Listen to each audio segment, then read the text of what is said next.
ndabaramukije mwese abanywanyi b'ibiganiro byacu hano kuri Burundi News TV. Munyemerere twongere tufatanye kurebera hamwe update zizindutse ziravugwa, tuzajya tubana hano by'umwihariko kuri nguruka bumenyi yacu kuri imbonesha kure imwe Rudende, mugomba kuzajya muronkaho amakuru agiye atandukanye, n'amakuru azindutse aravugwa hirya no hino mu bice bigiye bitandukanye by'hano ku mugabane wa Afrika cyangwa se mu biyaga bigari. Tukaba turi kuwa kane, turi ku itariki ya mbere y'ukwezi k'umunani umwaka w'ibihumbi 2024. Munyemerere turebera hamwe update zizindutse zivugwa. Turaza kwibanda mu gihugu c'abaturanyi ku butaka bwa Repubulika Iharanira Demokarasi ya Kongo. Hari amakuru azindutse ariko aravugwa akomeye cyane. Perezida Félix Antoine Tshisekedi Tshilombo birimo biravugwa ko yaba arembejwe n'umutima aho arwariye i Bruxelles mu gihugu cy'Ububirigi. Ni Tshisekedi kandi waruherutse kujya kwivuza, nanone bikagenda binavugwa cyane, ariko kandi kugeza amagingo aya ngaya biravuga ko uyu mugabo ubuzima bwa butameze neza, ubuzima bwa bumugeze habi, yemwe ngo akaba amerewe nabi, ndetse akaba yamaze kugera i Bruxelles mu gihugu cy'Ububirigi, abakunze gushika ajya kwivuriza nkuko amakuru akomeza kugenda atugeraho abivuga.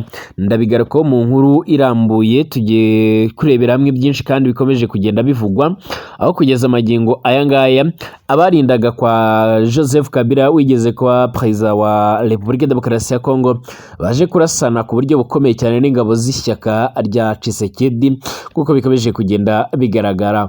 Naho kugeza magingo aya ngaya muri RDC n'ubundi abaregwa mu rubanza rwitiriwe Colonel Nanga basabye kugirwa abayere byanze bikunze. Igoma kandi urubyiruko rwaramukiye mu myigaragambyo ikomeye cyane, imyigaragambyo ikomeje gusaba ko bwana Félix Antoine Tshisekedi Tshilombo ashobora kuba yava ku butegetsi. Nicyo bari kugenda bamusaba byanze bikunze ngo nave ku butegetsi.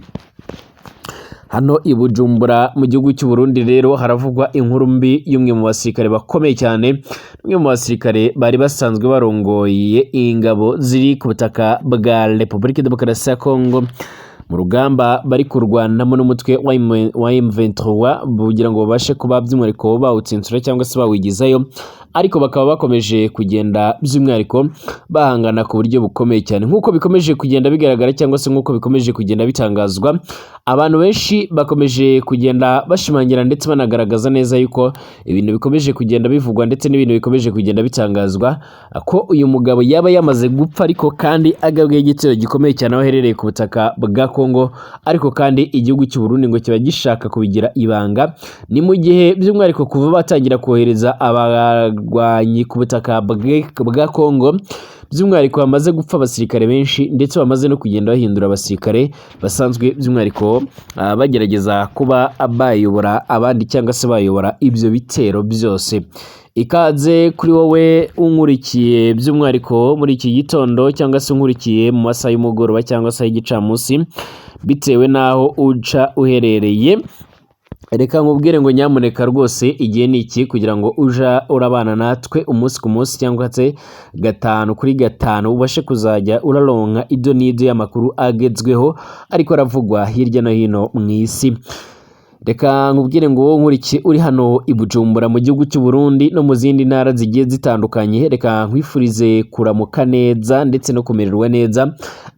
Abadukurikiye gushika mu Rwanda, mu bindi bihugu bigiye bitandukanye byano ku mugabane wa Afrika, mwese reka mbifurize kugubwa neza. Abadukurikiye bari ku mugabane wa Bulaya, ku mugabane wa Asia, Australia, Amerika ndetse n'ahandi hose, mbifurije ibihe byiza cyane. Nkubwira ngo kora sabone kugira ngo ubashe kuzajya uraronka ibiganiro byacu kuri imbonesha kure imwe Rudende.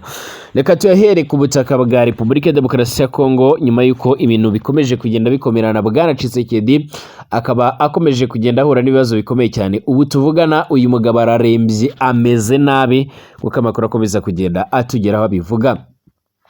Perezida wa Repubulika ya Demokarasi ya Kongo yatangaje ko by'umwihariko Perezidansi ya Repubulika ya Demokarasi ya Kongo yatangaje ko perezida w'icyo gihugu Félix Antoine Tshisekedi Tshilombo ari Bruxelles mu gihugu cy'Ububiligi, aho yagiye gushika kwivuriza indwara y'umutima bivugwa ko yaba ikomeje kugenda imumerera nabi cyane. Nta makuru ibiro bya Tshisekedi byemeje mu itangazo byasohoye kuri wa gatatu ku itariki ya 31 z'ukwezi kw'indwi umwaka wa 2024.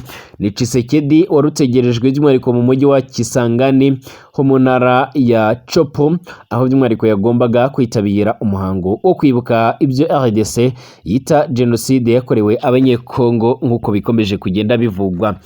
Umuyobozi ushinzwe itumanaho muri Perezidansi ya Tshisekedi Eric Nyindu mu itangazo yasohoye yavuze ko by'umwihariko bwana Tshisekedi atacitabiriye uriya muhango bigendanye no kuba yaragiye kwivuriza i Bruxelles mu gihugu cy'Ububiligi hariya ku mugabane w'Uburaya. Yagize ati kandi umukuru w'igihugu cacu kuri ubu yerekeje i Bruxelles aho yagiye gukurikiranirwa n'abaganga ngo bamuvure disike z'urutirigongo yanduye. Mbere y'urugendo rwe by'umwihariko yarimo yitabwaho n'itsinda ry'abaganga be mu bitaro bya gisirikare bya Kampu Chachi nk'uko amakuru akomeza gushika atugeraho. Perezida wa Repubulika ya Demokarasi ya Kongo, Perezidansi ya Repubulika ya Demokarasi ya Kongo kandi ikomeza inavuga ko umuhango Tshisekedi yagombaga kwitabira by'umwihariko azawuhagararirwamo by'umwihariko na Minisitiri w'Intebe Judith Lucas Suminwa nk'uko amakuru akomeza kugenda tugera bivuga. Kinshasa baravuga ko Tshisekedi yagiye kwivuza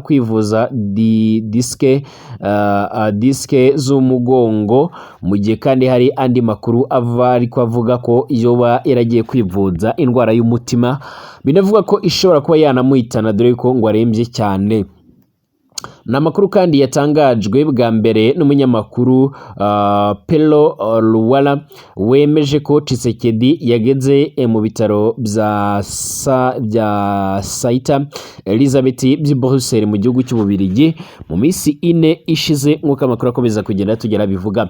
Uyu yavuze ko perezida wa RDC rero arembejwe n'umutima ndetse anashobora kubagwa mu buryo bwihuse kugira ngo babashe kuba batabara ubuzima bwiwe. Kugeza ubu ngubu rero nk'uko bikomeje kugenda bigaragara cyangwa se nk'uko bikomeje kugenda biratangazwa ku butaka bwa Repubulika Iharanira Demokarasi ya Kongo, ibintu bikomeje kuzamba ndetse no gufata indi ntera mu gihe ubuzima bw'uyu mugabo bukomeje kujya habi cyangwa se kumererwa nabi. Ubu mu mujyi wa Goma ibintu bikomeje kugenda bihindura isura, aho urubyiruko rwibumbiye mu bice bigiye bitandukanye rwamaze kwiroha mu mihanda rwigaragambya kubera yuko kugeza abagengo aya ngaya bavuga ko barambiwe ingoma ya Tshisekedi, barambiwe imitegekere ya Tshisekedi ndetse n'uburyo akomeje kugenda ayobora.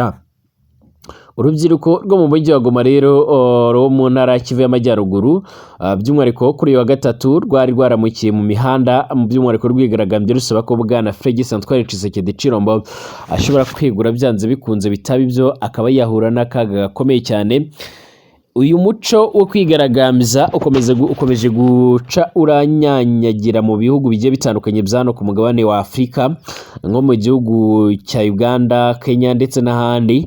Abaturage b'ibyo bihugu bariko bigaragambya ku buryo bukomeye cyane. Amakuru aravuga ko rero uru rubyiruko rwahisemo kwigaragambya nyuma yo kurakazwa n'urupfu rw'umusore waraye yiciwe ahitwa ku Kasika by'umwihariko Igoma nyuma y'uko bamaze kugenda bamwica. Urupfu rw'uwo musore rero rwaje rukurikira ubwicanyi bumaze igihe kirekire bukorerwa muri uyu mujyi wa Goma, burimo by'umwihariko n'ubukorwa n'ingabo za leta ya RDC ndetse n'imitwe y'inyeshyamba by'umwihariko leta y'iki gihugu imaze igihe yarahaye intwaro ngo ziyifashe by'umwihariko gwashya umuhari wa M23 ukomeje guca urafata ibice byinshi bigiye bitandukanye hano mu gice cyo mu buraruko bwa Repubulika ya Demokarasi ya Kongo. Mu mashusho rero yakomeje kugenda asangizwa anaherekanywa ku mbuga ngurukanabumenyi, abigaragambya bumvikanye bavuga ko by'umwihariko barambiwe ubwicanyi ndetse n'umutekano muce mu bice by'umwihariko bimaze igihe by'umwihariko biberamo ubu bwicanyi, akaba imyigaragambyo ikomeje no guca ibintu hano muri uyu mujyi wa Goma. Muri aya mashusho ariko arahererekanya ku mbuga ngurukanabumenyi rero, kandi aba biganjemo urubyiruko bagaragara bafunga imihanda ya Goma bakoresheje amaboko, bakaravuga ko by'umwihariko bahisemo kubikora nk'ubukangurambaga bwo kwirukana Bwana Felix Tshisekedi Tshilombo ubuzima bwe bugeze habi. Bati Tshisekedi arica igihugu amanywa na nijoro, perezida ntabwo ashoboye, Tshisekedi agomba kugenda nitwe twamushyizeho, ariko n'ubundi byanze bikunze agomba kugenda. Abigaragambya kandi bumvikanye bavuga ko barambiwe guhora bicwa nk'inyamaswa umunsi ku wundi kubera imiyoborere idahwitse ndetse n'imiyoborere mibi cyane ya perezida Tshisekedi Tshilombo, nk'uko bikomeje kugenda by'umwihariko bigaragara. Nanone kandi amakuru akomeje kugenda aravugwa, amakuru akomeje kugenda acaho akwirakwira ku mbuga nkoranyambaga, ni amafoto ndetse n'amavideo akomeje kugenda ayerekana abarinda kwa Kabila aho baje kurasana n'ingabo z'ishyaka rya Perezida Felix Antoine Tshisekedi Tshilombo. Nyuma y'uko Bwana Tshisekedi akomeje by'umwihariko guhangana n'umuhari wa M23, ariko kandi akaba akomeje kugenda agorwa no kuba by'umwihariko yabasha gusubiza inyuma uyu mutwe wa M23. Ubu noneho kugeza magingo aya ngaya ibikomeje kugenda biravugwa n'uburyo hadutse urundi rugamba rukomeye cyane rukomeje kugenda rutuma abantu benshi cyane bagiye batandukanye bavuga yuko intambara ishobora kuba yoca guhindura ibintu ku butaka bwa Repubulika Iharanira Demokarasi ya Kongo. Mu gihe rero uyu wahoze ari umunywanyi wa Tshisekedi ariko bakaba badahuriye mu ishyaka yemwe yagiye no ku butegetsi ari we watsimbuye, none ibintu bica biramuhindurana isura. Urubyiruko rwo mu ishyaka rya UDPS rya Perezida Felix Antoine Tshisekedi Tshilombo wa Repubulika ya Demokarasi ya Kongo, kuri uyu wa gatatu tariki ya 31 z'ukwezi kw'indwi umwaka w'ibihumbi 2024 rwagabye igitero cy'ubugome cyane, igitero karabutaka, igitero karundura ku rugo rwa Joseph Kabila wahoze ari perezida wa kiriya gihugu, rurasana by'umwihariko cyangwa se baza kurasana n'abasirikare barinda urwo rugo. Ku manywa y'ihangu yo kuri uyu wa gatatu nibwo by'umwihariko urwo rubyiruko rwateye urugo rwa Kabila ruherereye muri komine ya Gombe i Kinshasa ku murwa mukuru wa Repubulika Iharanira Demokarasi ya Kongo. Amakuru aca adushikarira aturuka muri RDC avuga ko habayeho kuratsana ku buryo bukomeye cyane, ndetse batatu mu bari bagabye kiriya gitero bafatwa mpiri nk'uko bikomeje kugenda bigaragara. Amashusho akomeje kugenda arakwirakwira ku mbuga ngurukanabumenyi yerekana abafashwe bari bambaye imyambaro iriho amafoto ya Perezida Tshisekedi baboshywe n'abarinzi bo kwa Joseph Kabila nk'uko bikomeje kugenda bigaragara. Madamu wa Kabila Olivier Lembe nyuma ya kiriya gitero yashinjije ubutegetsi bwa Tshisekedi kuba bwari bwohereje bariya bantu kumwivugana. Aganira n'itangazamakuru yagize ati bari babohereje kunyivugana, sinavuga ngo by'umwihariko abaduteye bari bangahe, ariko bari benshi cyane ugereranyije n'uburyo habayeho kurasana ku buryo bukomeye cyane. Olivier Lembe kandi yanashinjije ubutegetsi bwa RDC kuba bukomeje gukora ibishoboka byose ngo bwirukane muri Kongo umuryango wa Joseph Kabila, nyamara ariho abawugize bavukiye ndetse bakanahakurira. Ni Lembe kandi waburiye ubutegetsi bwa Tshisekedi ko imigambi mibisha afite itazigera igerwaho na rimwe, yemwe itazigera inamugwa amahoro. Amakuru akomeje kugenda anavugwa rero rwose akomeje kugenda kwirakwira mu bice bigiye bitandukanye, aravuga ko hari igitero gikomeye cyane ariko cyabashije kuba cyagirwa ibanga nk'uko bikomeje kugenda abigaragara, cya bamwe mu basirikare bari basanzwe bakorera muri Repubulika ya Demokarasi ya Kongo, by'umwihariko bamaze kuba bagabwaho ibitero bakicwa muri rusange. Kuko bikomeje kugenda bigaragara, nk'uko bikomeje kugenda bitangazwa, hari amakuru akomeje kugenda avuga yuko by'umwihariko ibintu bikomeje kugenda bivugwa cyangwa se ibintu bikomeje kugenda bitangazwa bigaragaza neza yuko uyu musirikare yaba yamaze kugenda hitanwa n'ibisasu bikomeye cyane, kuko bikomeje kugenda bigaragara cyangwa se nk'uko bikomeje kugenda bitangazwa. ni mu gihe mubundi mu bice bigiye bitandukanye bikomeje kugenda biberamo urugamba by'umwihariko hakomeje kugenda by'umwihariko hagaragara icyo twakwita nk'impfu z'abasirikare. Bivuga ko maneko za 23 zaba